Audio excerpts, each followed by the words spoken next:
नमस्कार मंडळी. प्रसिद्ध मराठी अभिनेत्री प्रिया मराठे हिचं 31 ऑगस्ट रोजी कर्करोगानं दुःखद निधन झालं. मागील 2 वर्षापासून प्रिया कॅन्सर या आजाराशी लढा देत होती. स्टार प्रवाहच्या तुझेच मी गीत गात या मालिकेदरम्यान तिला कॅन्सर असल्याचं कळालं. त्यानंतर तिने मालिकेतनं ब्रेक घेत कॅन्सर या आजाराची ट्रीटमेंट सुद्धा घेतली. ट्रीटमेंटनंतर तिच्या प्रकृतीत सुधारणा झाली. यानंतर ती काही मालिका आणि नाटकामध्ये सुद्धा दिसली होती. पण कॅन्सरने पुन्हा एकदा तिला ग्रासलं आणि अखेर 31 ऑगस्ट 2025 रोजी प्रियाचं दुःखद निधन झालं.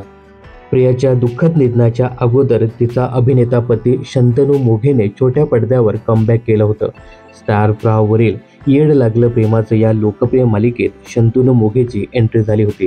स्टार प्रवाह चॅनलने त्यांच्या अधिकृत सोशल मीडिया हँडलवरनं शंतनू मोघेचा एक व्हिडिओ शेअर केला होता. राया आणि मंजिरीच्या आयुष्यात आलेला हा शंतनू नक्की कोण असेल जाणून घेण्यासाठी बघा येड लागलं प्रेमाचं असं कॅप्शन देत हा व्हिडिओ शेअर केला होता. आपल्या पत्नीच्या आजारपणामुळे आणि तिच्या सेवेसाठी शंतनू मोघेने सुद्धा काही काळ मनोरंजन सृष्टीतनं ब्रेक घेतला होता आणि येड लागलं प्रेमाचं या मालिकेच्या रूपाने त्याने बऱ्याच कालावधीनंतर मालिका विश्वात पुनरागमन केलं होतं. परंतु आपल्या नवऱ्याचं मालिका विश्वातील पुनरागमन पाहण्यासाठी मात्र प्रिया मराठे या जगात नाहीये.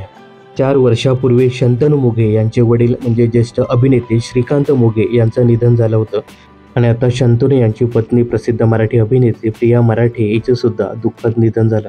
त्यामुळे शंतनू मोघे यांच्यावरती मोठा दुःखाचा डोंगर पसरलाय असं सांगायला हरकत नाही.